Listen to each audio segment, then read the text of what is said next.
All right, it would be super easy to treat every scenario as the same because it would just simplify, right? Simplify the process. So you have a defiant kid, the kid doesn't want to go to school.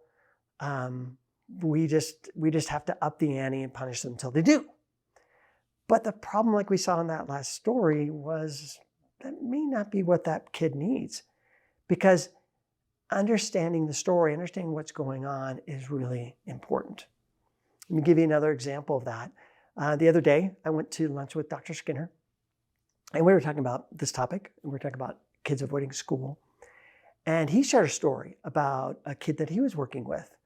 And this kid picking up chairs and throwing tables and cussing up a storm and just super defiant and confrontational.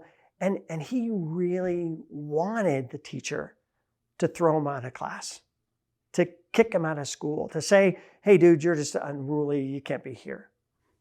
But the teacher didn't do that. Instead, the teacher took the time to find out what's the story. And what the story was this kid, he didn't know how to read. He's in 6th grade and he's probably reading at a 1st grade level. Now, I have dyslexia, totally can relate to that. I think when I graduated from high school, I was probably at a 6th grade reading level. I could not read.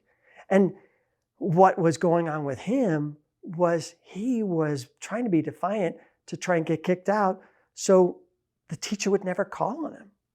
You know, in the class, teachers always, hey, could you read that next paragraph for us? And he was deathly afraid of being called on. And so he just made sure that he was so disruptive, so upsetting, that the teachers didn't want to have anything to do with him. Well, once the teacher understood the story, he could easily make a deal with the kid. Hey, first off, the teacher told the kid, I will never, this is a safe class. I will never call on you to read, ever. That's just not going to ever happen. You may see other students reading around, but you can just sit and relax and breathe. You're good. I will never call on you to read.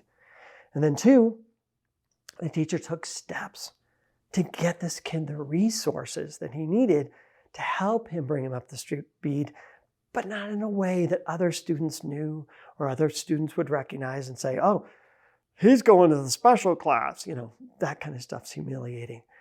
So the teacher actually addressed the need. The kid totally turned around. He wasn't the next day perfect. And again, I don't want that to be your expectation.